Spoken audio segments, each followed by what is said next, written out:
RPG for You and Me presents a special Patreon mini-series. Welcome to Silica Valley.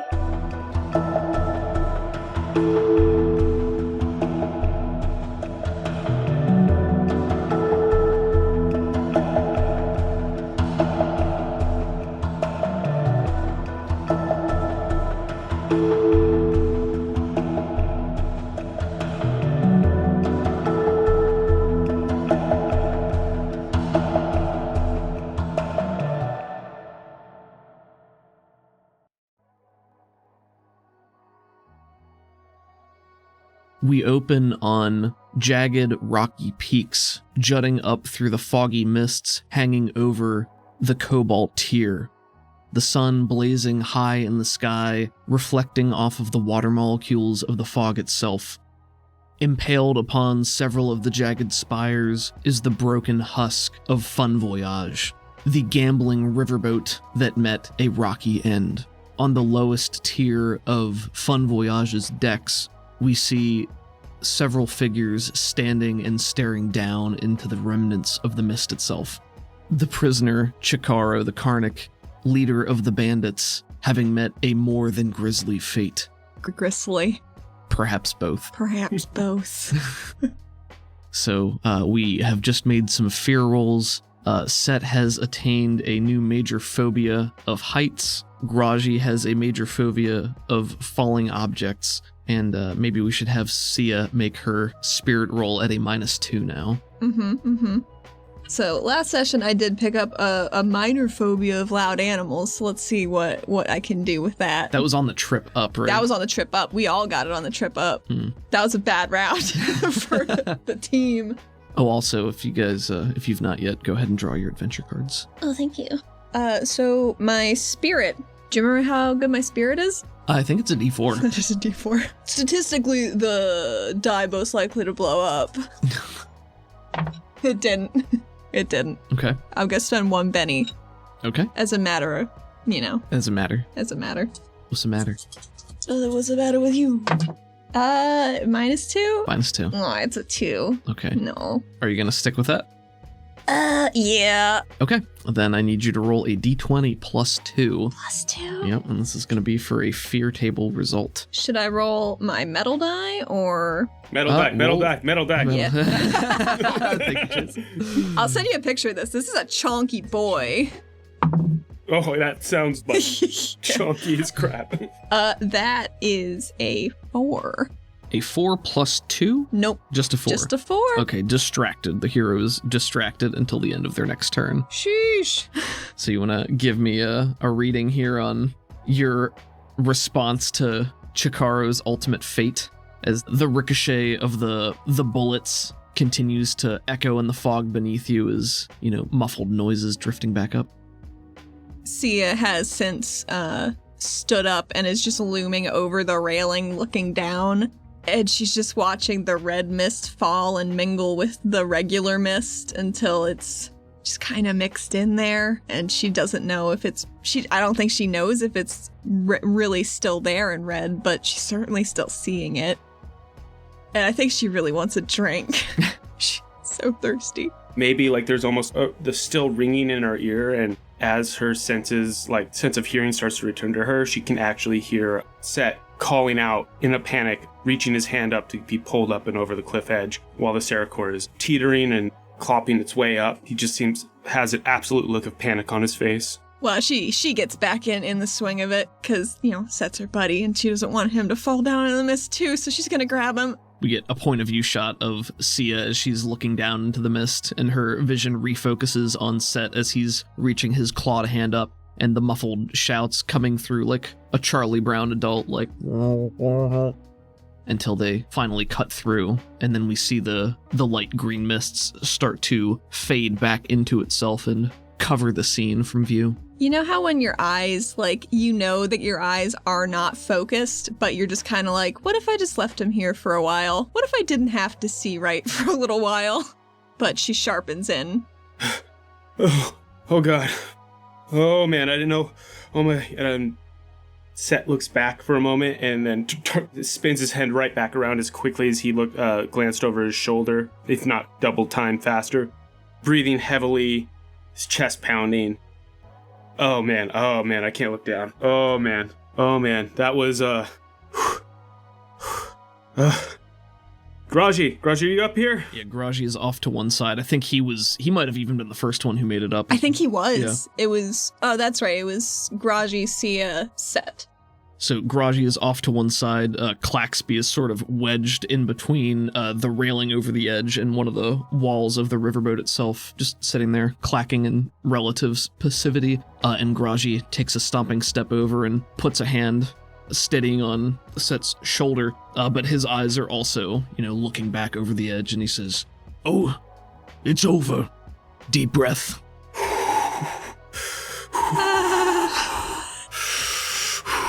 Oh man, I don't even want to think about trying to get back down.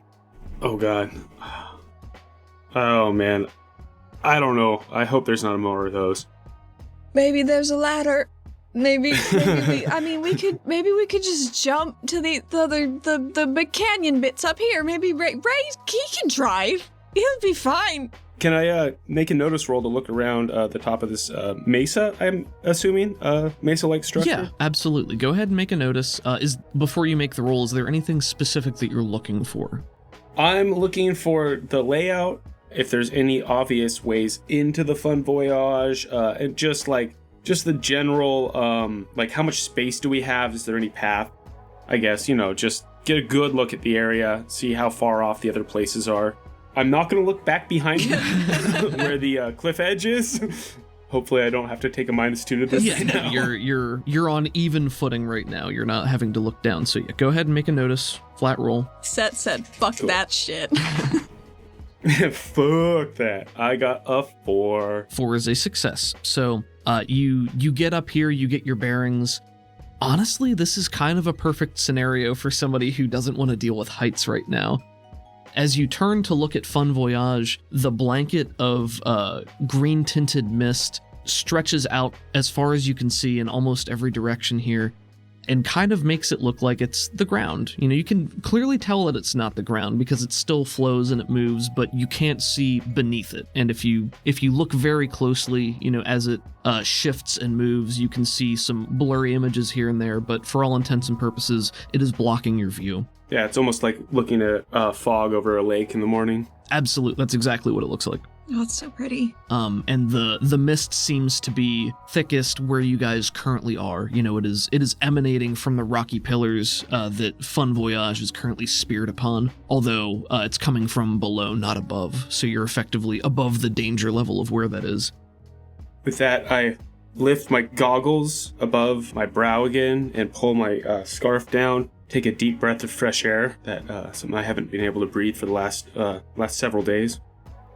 It's crisp and it's clean, and you can feel the gusts of wind blowing against you. And every so often, there is a stronger gust because there is nothing except for the errant rocky spire to buffet that or to break it. So this is just a giant flat area. Occasionally it blows a plume of the fog a little bit higher into the air, but it doesn't actually disperse the visual gradient that you're looking out onto the horizon. Fun Voyage itself is a 3-story riverboat, so it's not nearly as big as like a cruise liner, but you guys have room to move around. It is very apparent to you from where you are that it's in pretty bad shape. From where you're standing right now, it doesn't seem like it's about to fall apart, so you probably don't need to worry too much about, the floorboards just giving out beneath you. It's sturdily built, but it's been pretty well wrecked by being crushed by rocky spires. It's very opulent, but definitely worn down. I mean, if you assume that it's been here since around the 0 or sometime thereafter, that's still quite a long time for it to have survived. The deck that you're on right now is definitely the lowest of the deck, probably the observation deck. On the exterior right here, you can see that it starts to go around the sides of the boat, but quickly is broken off, so it looks like the only way to go inside is through a big pair of double doors that are just hanging open. One of those doors has completely fallen off and is broken against the railings on one side. The entire ship, or at least the part you're at right now, is at a bit of an angle. It's not so much that you need to, be crawling while you go or that you can't stand comfortably, but you definitely notice that there is a shift in the equilibrium. So from where you're at, you can see that those double doors lead into the structure itself, and it's darker in there, so it's kind of hard to tell details from out here.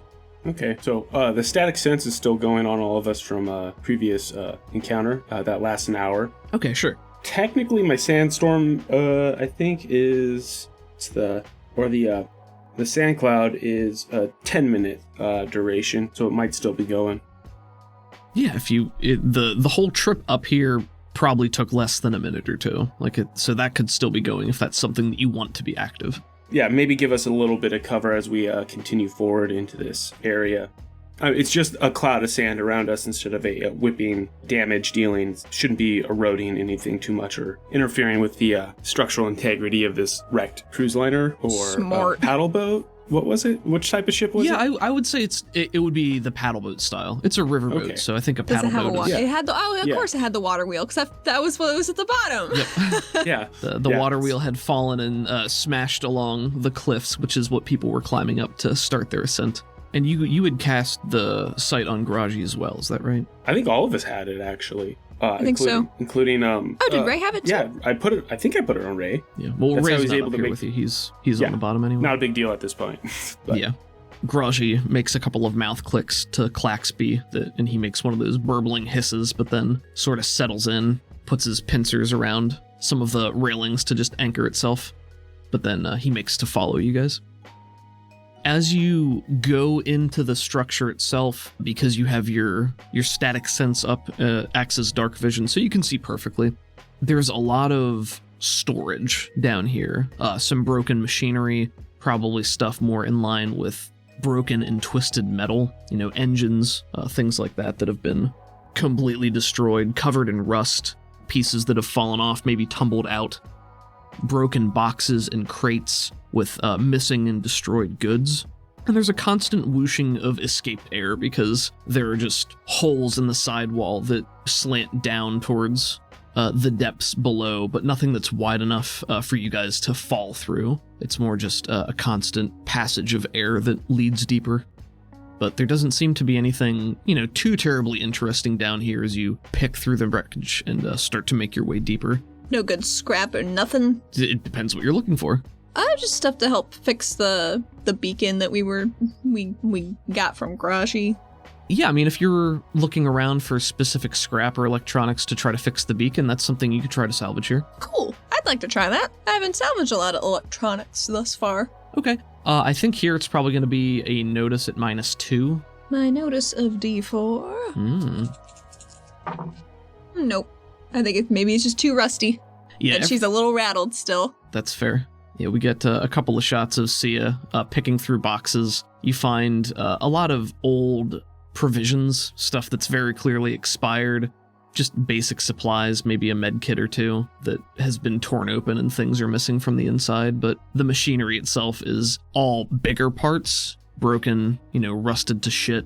The smaller, fine electronics or components that you would need, definitely, it wouldn't be something you would normally find in a storage room like this. I think she takes some of the expired provisions and whiles it at set like, I know it's not a soda, but this apparently used to be granola. I don't think we should eat it, but here you go if you want it. Granola. Is it made out of dirt? Like grain? Granulars? I don't think anybody really knows what it's made out of. That's I wonder how long it's been here. Does it look like it's as old as this ship, or does it look like it might be newer provisions that have been placed here by maybe an adventuring mercenary from just a little bit ago, maybe a couple of years?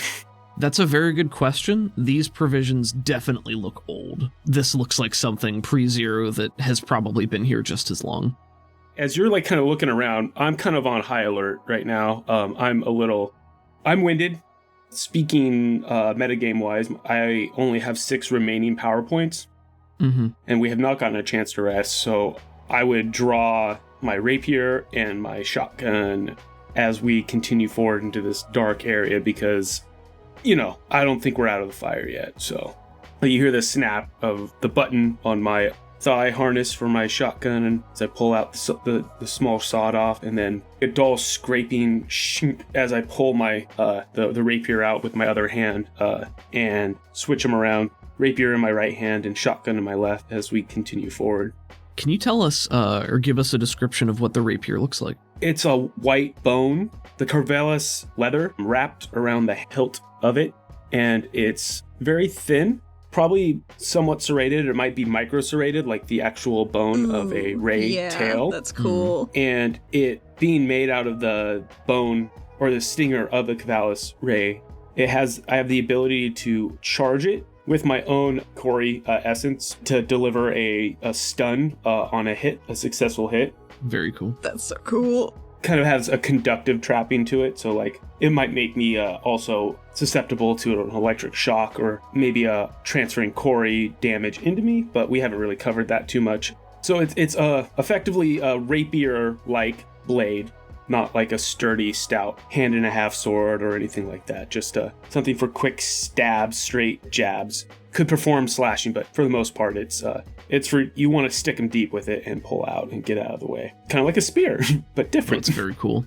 As I like the idea of it being, potentially reverse conducting. I feel like you would only have some downsides if you had a crit fail or something like that. And I don't remember if we covered if I got a raise, I would be able to discharge the stun into the person, or if I activated it to some degree. If you are investing the points into it to try to activate the power, then it would be activating it on a hit. It wouldn't require the raise, I think. Basically, would I roll essence on a successful hit? Like a free roll essence roll to trigger it? I think that makes sense. And if you have a different idea or something that you'd like to pitch, I'm of course all ears about that. My goal is to give you interesting items and tools that you can use that are strong but don't feel punishing to use. Like, I don't want to put too much of an economy tax on, like, well, first you have to roll to activate it and then you have to roll to hit with it. So I feel that making it basically I can choose to trigger the power by using essence. By making it a free roll would balance well with, instead of having to get a raise in order for it to activate and stun the person.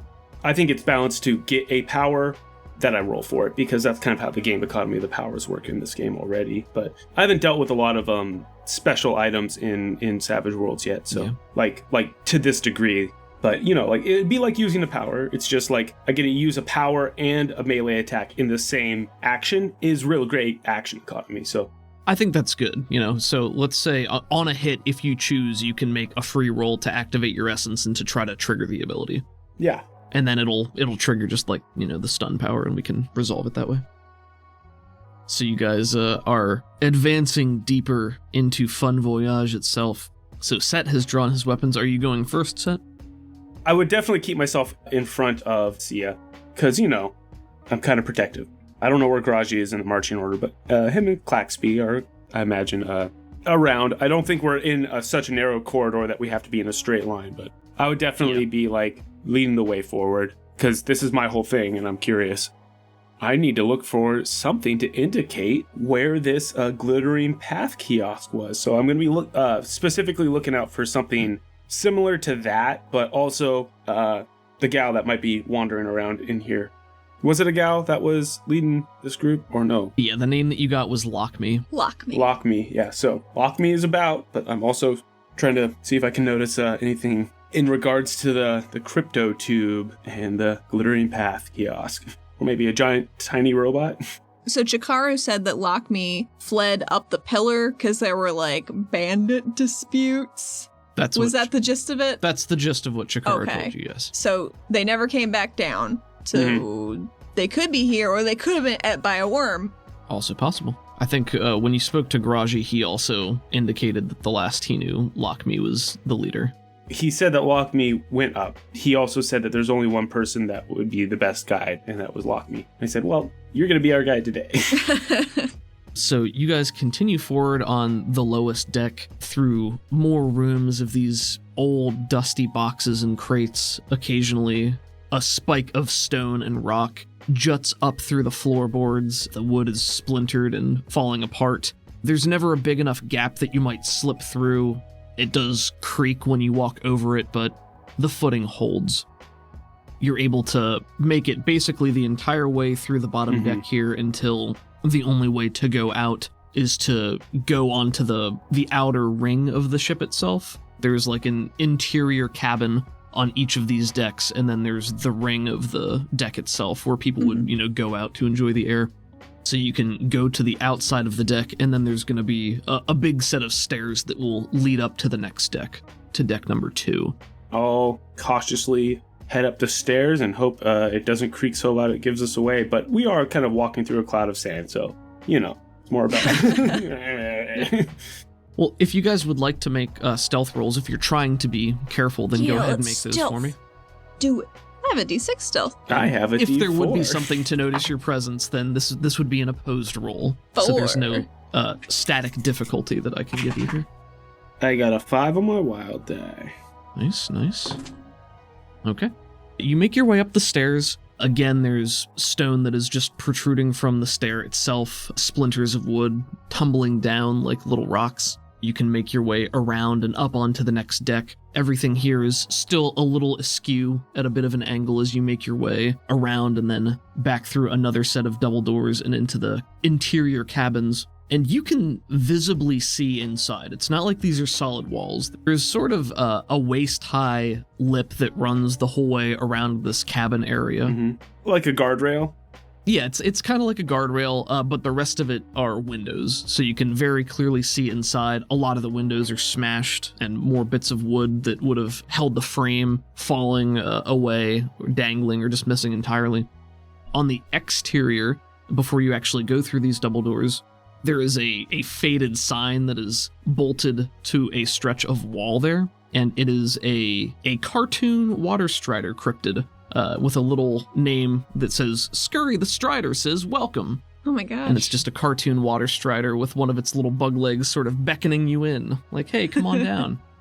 I think seeing that does make Sia smile for like the first time. A weird animal mascot. Let's go. What type of doors do we have here? I think they're probably sliding doors. Sliding doors, not double doors. Okay. Maybe double sliding doors. Ooh. Double sliding doors. Yeah. But again, you can, the bottom half might be solid, but the top half has window panes on it so that you can clearly see inside. And from where you're standing, you can tell that this is a lounge and game area. There's a lot of red velveteen, gold trim, some faded and rotting wood of what probably used to be darker tones but has lightened either from sun exposure or been worn away with time. There's fungus. Fungus among us.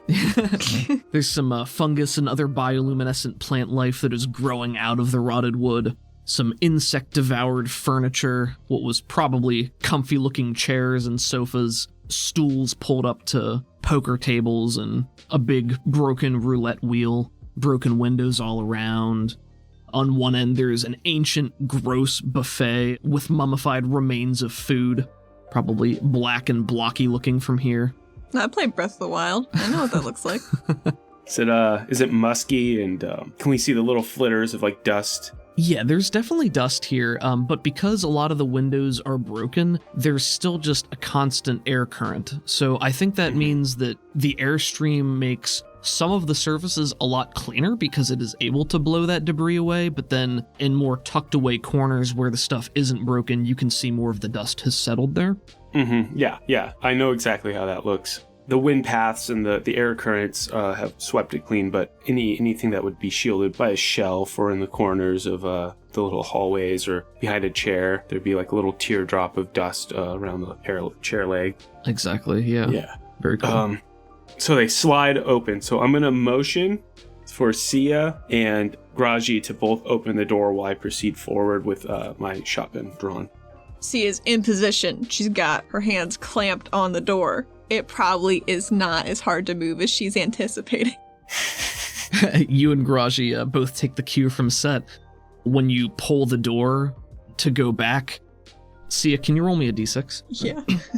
On a 5 or a 6, this door is just going to fall off. It's a 4. It's a 4. Okay, so you can feel the creak and you can feel maybe the track is a little bit loose, but you're able to steady it as you open it. She's just like, oh shit, oh shit, oh shit, oh shit. Like one of the wheels is like in track and the other one's like on the lip of the track, just like, yeah. Exactly, Yes. Yeah. Chase, would you like to roll a second d6 for Graji's side? Same thing. If it's a 5 or a 6, it's gonna fall off. Okay. He got a 5. Nice. Okay, so Ka-thunk. I think Raji just does not have the light touch of Sia, and he just jerks it back and maybe just rips it off the hinge by accident. It doesn't make a huge clatter or anything, but there is a little splinter of wood as this very clearly old rotted door just peels away. And then he's just kind of standing there holding half a door looking at both of you. Nice shield. Maybe a couple less protein shakes next time. Unless you're trying to keep up mass, then that's fine. Need to keep up mass out here. Well, you won't be here for much longer, so... He looks at the door. Chase, would you like to roll a smarts roll for him, which is a d4 with a d6 wild die? He got a 4 on his wild die. He's hefting the door, and he looks over to one side and seems to be seriously considering just frisbeeing it off the edge, but maybe thinks better of it at the last moment and then just sort of tentatively sets it down on the deck. Damn.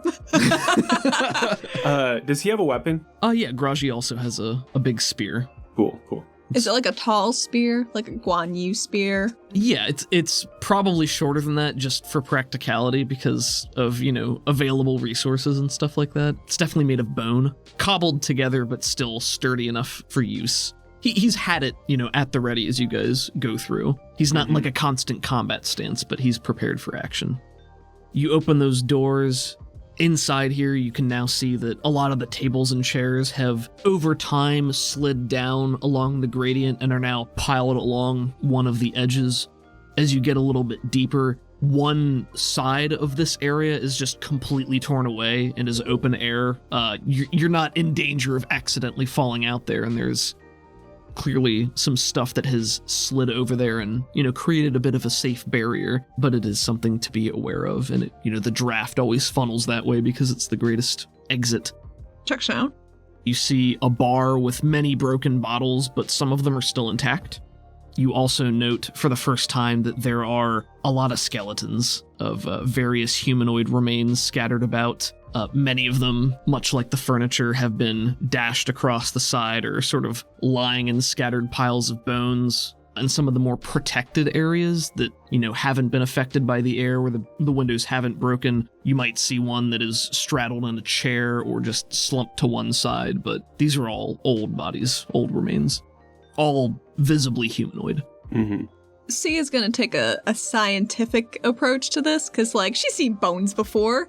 Bones are fine. She's gonna walk around and look around and see if they look distinctly humanoid and, carnicky, or if they're extra limbs hanging around and bigger chompers than usual, post-zero kind of bodies versus pre-zero bodies. Sure. If you would like to... couple of things you could use here. You could do a regular notice. You could use science. I have science. Okay. Yeah, if you want to go ahead and make me a science roll. 5. This is pretty rudimentary for somebody of your skill, but even just looking around, it's very clear that these are all human and Karnak remains. The only distinct skeletons are really those of the Karnak. All the rest of them look just normal, vanilla human. So, and they've been here for a long time. Even scraps of clothing are almost entirely faded or gone, or have just worn away with the 2 centuries since the zero, so that's a reasonable assumption. What do you think happened to these people? I mean, did it just get speared out of the water by this and everybody just died? Looks like a catastrophe. Maybe they died and the boat was adrift for a long time, and I don't know. Is there any sign of, violent injury? Broken bones, or... I don't know, the clothes are too far gone for us to tell anything else. Just, how do the bones look, isn't it? If you would like to make me a roll set, I can give you something on that. Since she's pointed it out already, do you want me to do notice or survival? I know where the bones are, so I'm going to be looking over them for obvious signs of trauma to the skeleton. Yeah, I think survival is definitely applicable in this situation. Okay. That makes perfect sense to me. And see, it's look at these bones. They're fucked up. They're normal. Ooh, I got a 3 and a 1. Yeah, it seems like a minor point to be using a Benny on. There are a lot of bones here that you can take a look at. The ones from the people that are just still in chairs are mostly normal looking. Mm-hmm. They've got weather wear on them. Some of the ones that are more cast to the side or where the bodies have been moved, some of them definitely have damage. It's hard to tell if it would have been from that time or if it's happened since they were moved, but... Can I make a common knowledge roll?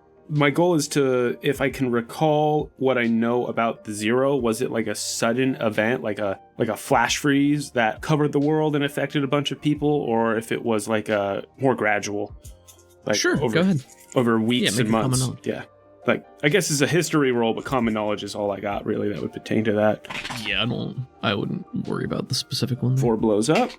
I'm a big believer in multiple skills 4 should blows apply up. the same thing. There just might be different modifiers. 1. 4 blows up, 4 blows up, 4 blows up, 1. So. Ooh. Spicy. Yeah, that's a 13, I think. 13. So like the legends that my people talked about, I was particularly, like, that was one of the most fascinating things for me, which makes sense for my curiosity in the pre-Zero stuff. Maybe we get a flashback shot to me as a kid at the fire listening to Randus tell about like the old stories about what happened during the Zero and how our people like barely escaped as this global change happened. And then he mentions the time frame in which it happens. I like that tie into your backstory, so take a Benny for that. Ooh, cool. Oh, should I? Yeah, definitely gonna take a coin purse, Benny. Yay! Yay. So 13 is a success with 2 raises. You definitely remember many stories of the Zero, but the thing that sticks out most to you is that, for the most part, it was very sudden. It caught a lot of people by surprise. This is almost a textbook catastrophe. A lot of people just living their lives completely upended by the sudden change and shift in the world and the geography itself. That's not to say that there weren't places where it was more gradual, but that is completely within the realm of possibility for what could have occurred here. It could have been anything. It could have been the circumstance. It could have been the fact that, they got trapped here. It's hard to say aside from that. Well, I did not roll a critical failure, so I think I can say, well, it doesn't look like they victimized each other. So I don't think it was a situation of long, drawn-out survival and lack of resources. Maybe that also like remembering a silhouette of like Randus miming like attacking and people fighting and that type of stuff. I'm just imagining as the big shift happens and all the groups that banded against each other and fought each other, and a lot of nautical survival situations result in Donner Party-esque situations. Oh, no. Yeah, so because there's no obvious signs of a fire or chewed bones, just like the skeletons aren't like disassembled in such a way. It doesn't look like these people had to survive a long time. It seems like their death was sudden because they seem to be just lounging in chairs and enjoying themselves, and then this, So there's no obvious signs of cannibalism or violence or even organizing of rations or anything like that. There's no makeshift structures for them trying to sleep in it, at least in this area. So it seems like these people died suddenly. Garaji is listening to you, but, casting his eyes around and just sort of nodding placidly, but narrows his eyes as he continues keeping an eye out. I wonder if they got flash frozen just in place. There's really no way to tell right now, but could have been. Yeah, I have no idea. Could you guys both make a notice roll for me? Yes. That's a 9. I got a 5. So in this area, as you're just sort of picking through, you notice that there is a partition in like the middle of it that seems to bend and wind around towards the back of the boat. Solid walls in the middle that sort of block your way, so it's sort of like an oval shape just in the middle of the boat there. And from the other side of that, you can hear airflow of some kind, maybe a soft hissing of air.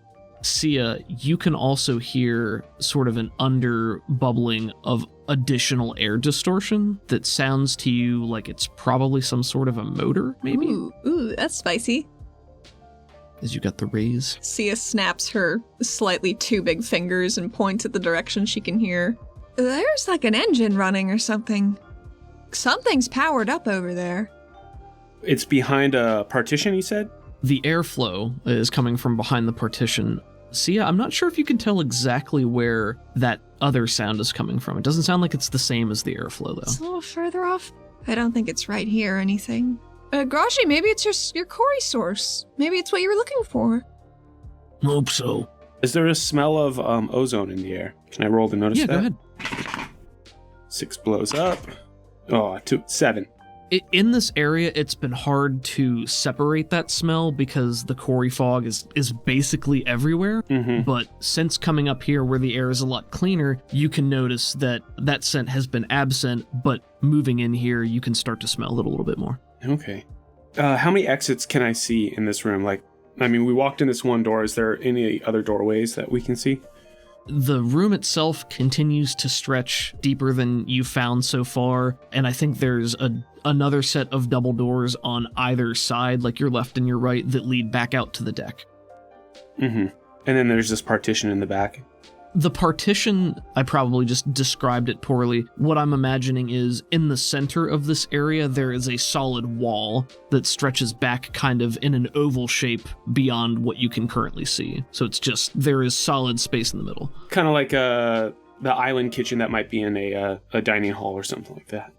Yes, exactly. Okay. Except it does stretch floor to ceiling, so you can't. It does obstruct your view. Well, what I mean is when there's a horseshoe or a wraparound bar, and then in the bar there's a kitchen that's just in the middle of the area that there's a wall all the way around. Maybe like a diner, there's an outlet a window that you can pass food through, and like a hot plate. But yeah, there's this big block in the center. Like there's a room in the center of this room or something similar to that.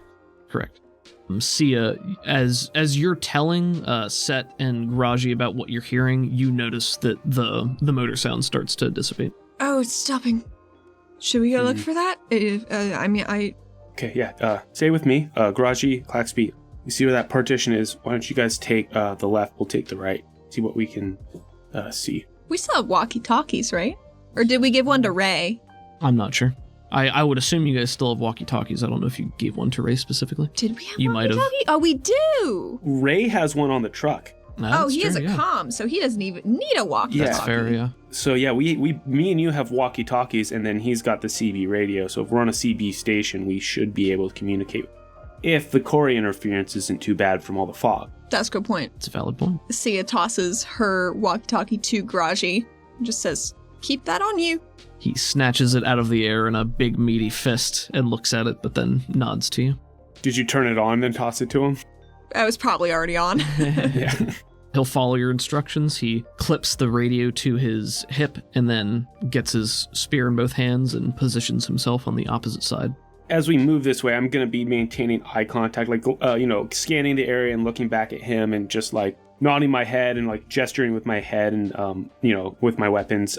If I see any, trying to signal him, so we're communicating non-verbally at this point, but, as we proceed forward cautiously to this partition, so I don't want to break eye contact with him unless, basically we're just getting a vantage point on the left and right of this as we approach.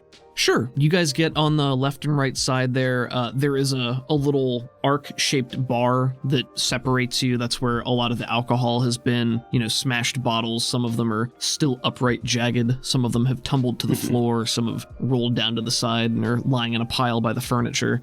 Some of those bottles have a slight glow to them, but Graji is looking down his side and looks back to you and just offers a small shrug, but is otherwise remaining positioned to follow your instructions. Yeah, I'm going to gesture for him to come back towards where we're at. Basically, if we don't have anything on either side of concern, then we can group back together and then circle this outside of this partition. And from where you're standing, it's not a super narrow corridor. You could stand two abreast if you wanted to, but there's just a lot of tinier tables, dining tables, chairs, maybe booths along the side. That just stretches out in a straight line, and then it looks like the room opens up a little bit further beyond that. We have kind of a slant to the floor here, right? It's not level. Yeah, a bit of a slant. Basically, the chairs might have shifted a bit. Are the tables bolted down? Yes, the tables are bolted down. Smart. As they go, Sia's taking little samples of mushrooms and things that might be growing. She mutters, "We don't really know if they're plants or animals. They're really not either. It's very confusing, very vexing, but it is fun to study." Do you know these things are called gills? What, mycology? I definitely knew what that word was. Me, Sia. Mushrooms. Sia would know that. There's a good chance that Set would not know that word. He would. Mycology. That was a chase. That was a chase word. The study of mushrooms. Mycology. That's not a Set word. It's mushrooms. Yeah, they. I don't know. I remember I heard someone told me that they weren't plants. Like, they don't need the sun to grow, so they're not plants. They don't. They barely need anything to grow. They just pop up everywhere. We don't understand them at all. You don't? Not me. Like, they're not animals, right? Like, you're an animal expert, right? Well, they're not technically animals, but there's some weird crossover. So I'm just gonna take some of these. Oh, yeah. They're I don't know if these, can I roll survival? Yeah, for sure. They poison her through her fingertips instantly. I'm going to suss them up from a survival standpoint, like what I know about these mushrooms, not a technical scientific study. I got 2 4s, 4 and 4. So, Okay. I don't think they're edible, or are they edible? There are probably at least 2 or 3 different varieties here that are growing in different areas depending on, the light source, like what it's exposed to. Let's say that one of the 3 is edible, one of them is distinctly not edible, and one of them is edible but has a glow to it that you're not super familiar with. That one's edible, that one is very poisonous, and that one shouldn't be glowing. Oh. I'll run it through a beaker test later. It'll be fine. Yeah, that might be a Cori mutation or something.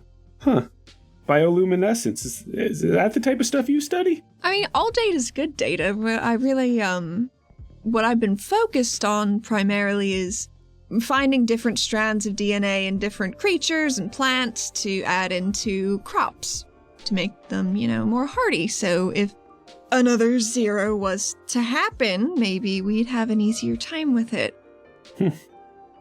Cool. Well, you can eat those ones. Oh, good.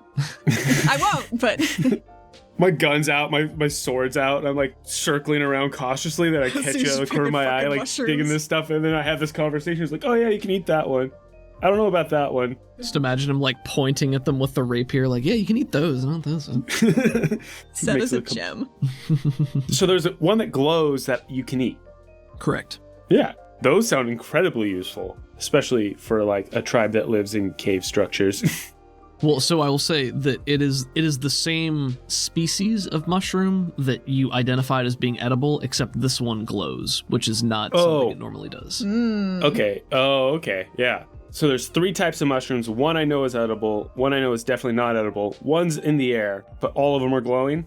I think of those 3, the only one that's glowing is the one that you're not sure about. The other ones look like normal mushrooms. I don't think we gotta worry about that at all. That seems fine. Now here's the question. Is the one that's quote unquote not edible like really poisonous, or is it you shouldn't eat that unless you've got a long weekend ahead of you? That's a good question. I think it's probably not the and I know a little bit about mushrooms, but I'm not comfortable enough citing like a specific genus or anything.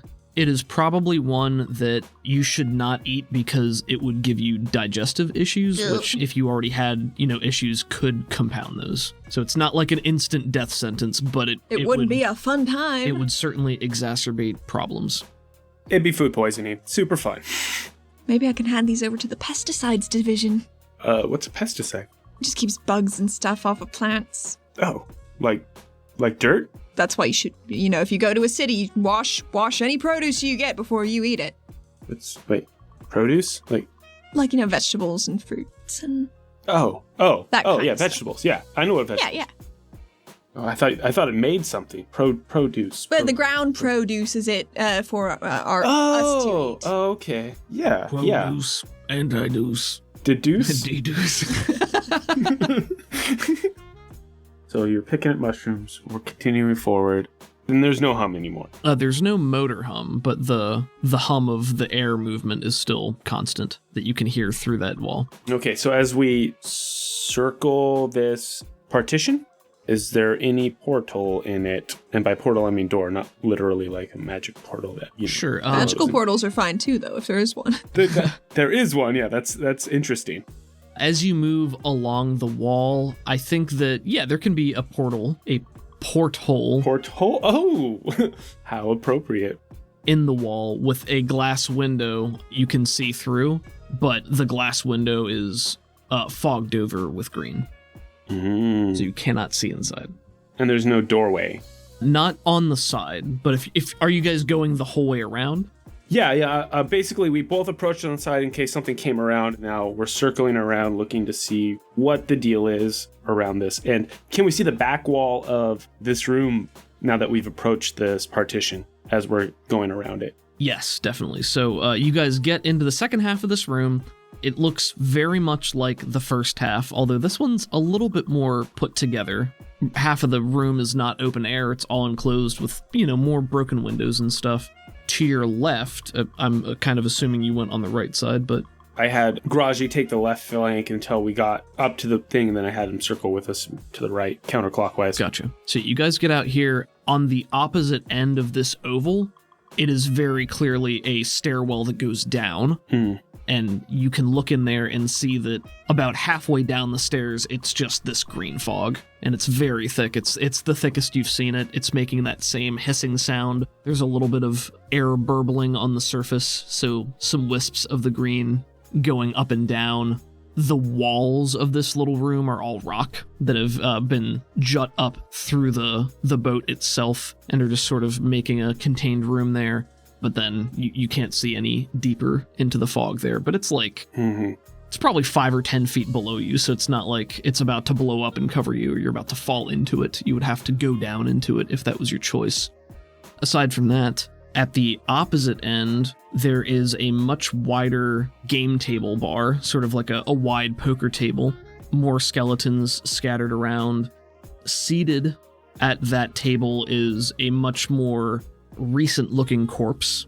From here, you can tell that it looks like it was a Yarra woman with thick, hairy tarantula legs. And seated behind the table is a familiar-looking gold statue of a stately Ignean Karnak with a large frill on its back. Got him. Mr. Glitterscale. I'm gonna turn to Graji and be like, can you have Claxby watch this staircase in case anything comes up?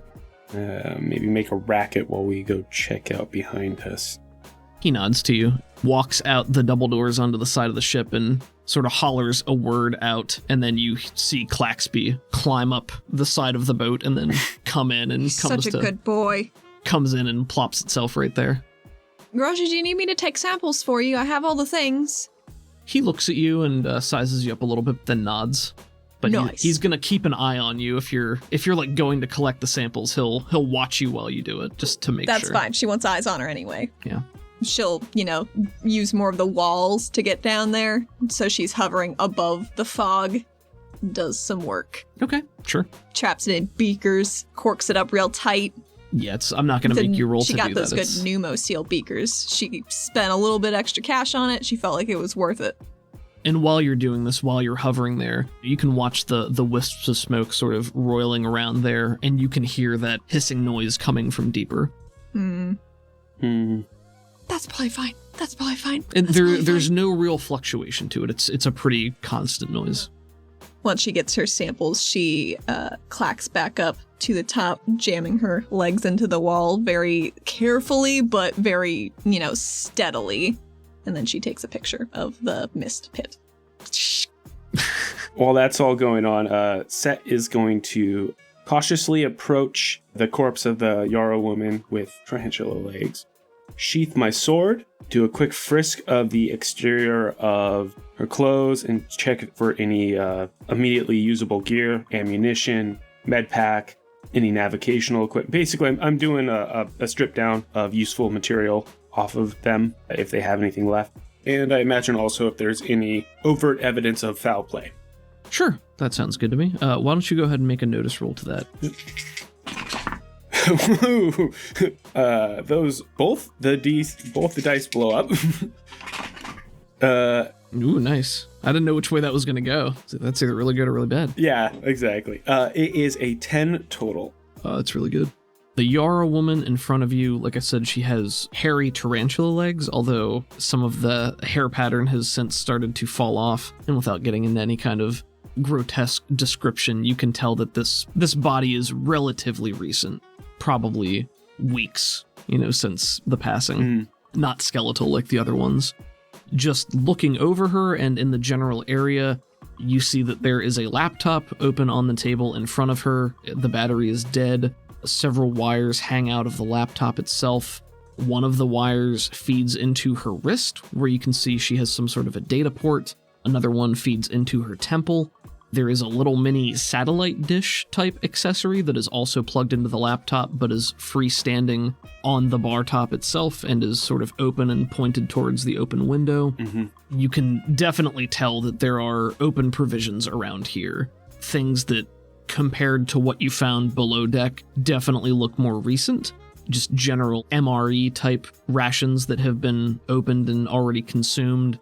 You see that there is a box of those older provisions from what you found below, maybe some old dusty looking candy bar wrappers that are open and, discarded, and the rest of the box untouched. On the bar top itself, you also see a handful of the mushroom that you guys had previously identified as probably not the one that you would want to eat. Oh no. Behind the poker table is another statue of an Ignean Karnak with the large frill on his back running down to his tail, adorned with some very basic plastic crystalline bits in the likeness of Gary Glitterscale. This statue is partially sunk into the deck itself at a weird angle, so it's still almost at eye level, but it's a little bit below that and at a weird angle, like some of the boards have cracked. You can tell from looking at the statue a little bit more closely that some of the segments are broken up and there are gaps in the statue, so probably with your raise, it looks like it might be animatronic. And perched atop Gary Glitterscale's head, and not part of the statue itself, is a green poker visor. Is there a port for a crypto tube? Looking around, you can tell that there probably should be something here, but it's not immediately in front of you. Is it the statue? Is it in the statue if it's all like weird and segmented? So you're looking for like a key for a crypto tube, is that right? Yeah. Okay, yeah, you do not see a key, although I think you would see that behind the table there is a little pedestal where maybe it once was, but it is no longer there. Okay. Is there a button for the animatronic robot thing? Yeah, I think with a raise you can find a button. And I want to click it. You want to click the button, okay. Mm-hmm. Sia and Graji finish their handoff just as Set's in the foreground, clicking real close to the camera, and they're like in the background real far away, like with the forced perspective. Do you know what I mean? Yeah, I gotcha. Oh yeah, like right intermediate between them is the table with the computer, laptop, and the dried up the corpse. Okay, yeah, you push the button. There's a moment of pause, but there's a very satisfying click-clack to the button as you depress it. And then, Sia, you start to hear that same motorized whirring that you'd heard downstairs. She perks up. And it's definitely coming from where Set is. So there's a moment of pause, and then the statue sort of jerks awake in exaggerated robotic movements as it lifts its head up. Audio starts to play, and it's coming through very crackly and staticky, and a bit disjointed. Well, howdy there, friends. This is Gamblin' Gary Glitterscale, and welcome to Fun Voyage. Limbs are sort of rattling back and forth as it gesticulates around it, pivoting at the hip. It looks like the lower body is fixed in place. Are you... like me? Your luck's about to change here on Fun Voyage. Try one of the games of... and as always, shine on. It jerks again a little bit and leans forward. It stays engaged, so it's still turned on, but it doesn't move or respond anymore immediately. Sia salutes off her forehead and says, "Shine on, you beautiful son of a bitch." It twitches again, says, "Hello, friends!"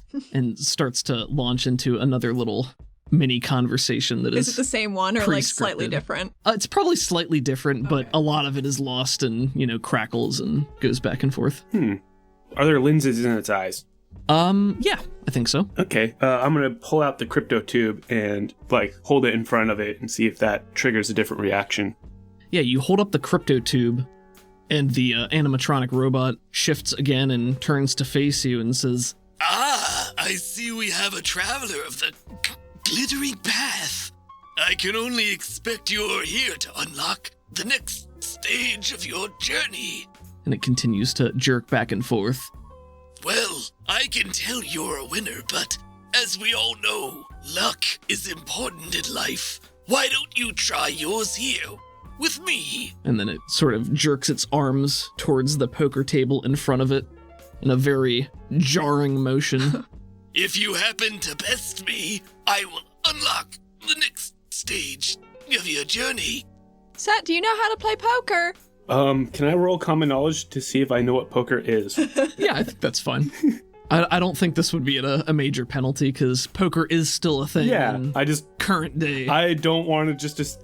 I personally think it'd be fun if I'm gonna leave it to the dice to tell me if I know what poker is. I think that'd be fun. Sure, yeah. I got a 1 and a 3, so I don't know what poker is. Does Sia know what poker is? What would her roll? If you want to roll for it, you can. You're from Olera, This is more for, does she know how to play it well, I think? Okay, sure. Then yeah, go ahead and roll. Would that be like a what? Ultimately, gambling is a skill. Damn, so if she untrained in that. So that just means you're not good at it. It doesn't mean you don't know what it is or you don't know what the rules are, but I think it's safe to say that you wouldn't have any like practical meta knowledge of skill or tactics or anything. Can I roll an untrained gambling just to see what her baseline would be? For sure. Both of them, thank God, on this very important roll. Thank Gary got her scale. All right, that's an 11 on my D4 and an 11 on my D6. It was meant to be. Okay, is that including your -2? Ah, damn. So a 9, I suppose. Still a success of the raise. Only a single raise on both of your rolls. Right. Wow. So why don't you tell me why you have some sort of practical working knowledge of poker? This is not going to adjust your gambling die size. Okay. She used to play an MMO that had poker as an integrated loot drop system. Okay. So that's why she knows about poker. That's fun. Okay. She's like, oh, I know how to. I can help here. I got. She has a glint in her eye, like there's gonna be a rare drop. She knows a lot about poker. She might not be able to play it well, but she knows a lot about it. I know a lot about it. No poker face, just like completely reactive. But luckily, you're playing against an animatronic robot. That should be fine. All right. Yeah, it sits there waiting patiently. She walks up. The robot might have a shuffling machine in it. It might just deal the cards in front of us. I don't know. I will play you, Gary Glitter Scales. Mr. Glitter Scales. Hello. Ooh, it looks like we have multiple contestants. Do you both wish to play? Yes. Okay. Yeah, I'm gonna sit down and follow Sia's lead. Okay. Yeah, you guys sit down in front of it. It waves another jerky hand. Place your chips. Sia looks around for chips. You can easily find chips. Okay, she grabs a whole handful of chips. Put it down for both of you guys. Yeah. Well, she hands a nice tower of them to Set. She's like, we bet with these. You want pairs and flushes and, you know, they're aces sometimes. She's bad at explaining things. We have to get sick? What? Flushes? We have to be flush? Like... No, Oh. it's, she tries to explain. She's terrible at explaining everything. I can't, I don't blush. That's a human thing. That's fair. She's like, take them all to the cleaners. It's like that guy you played Catan with who didn't explain the rules. Can I roll a smarts to see how well Sia can collate her knowledge to properly explain poker? You may if you would like to. Sure. I just want to see. That's a 4. I guess it's okay. Sia gets the basics across to Set. I don't know how to count cards, but I know what the hands are now. Sure. So what I will tell you guys here is that... Oh, okay. So you guys both sit down. You have your chips, and he goes... Ooh, looks like we have some high rollers. And sort of leans in, puts, a jerky elbow on the table, but when it puts the elbow down, it just, slams the table, and all of your chips kind of clatter down out of their stack. But then a slot on the table opens up, and a deck of cards comes out, and it's an automatic shuffler. Yes! That shuffles them out, and then... Are they cool? Do they have his face on them instead of, the royals? I think that's fun. Yeah, let's... You could take a Benny for that suggestion, because I think that's a great idea. And he says... Place your bets! Sia bets half her stack. She's half in. Set does exactly the same, because these mean nothing to me. Of course. Yeah, let's do this. Feeling lucky today, aren't we? The shuffler just starts to spit cards out at you guys. It's like a Oh, shit. just spraying them out.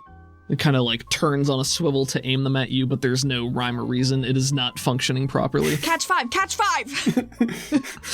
This has reawakened something in me I thought I left behind.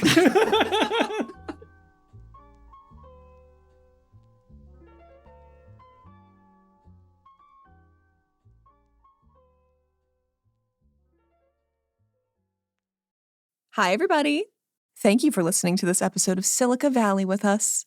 Set, as you know, is played by Chase Absher, and we just love him to bits. Our music is by Crockett, Waveshaper, and Marcus D. Crockett you can find at crockett.bandcamp.com and at Crockett80s on most socials. Waveshaper at waveshaper.bandcamp.com and at waveshaper_SWE on most socials. Marcus D is at Marcus D on Twitter and at marcusd.bandcamp.com. And I have a couple patrons to thank. Thank you so much to Chase, Valentine, Shakes, Nakota, Jackie, Jade, and Paxton. And also a big thank you to Caleb Sunstead, Zach, Ben Hatton, Gerald, Andrea, Davriel, Ellis, Zane, Nathan, Romalak, Lexington 296, Calder, T-Pay, and Ayana. Thank you all so much.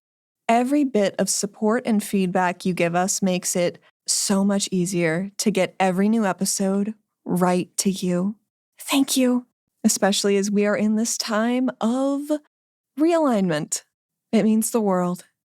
If you would like to number among these patrons, and many others, you can find us on Patreon at patreon.com/RPGforyouandme.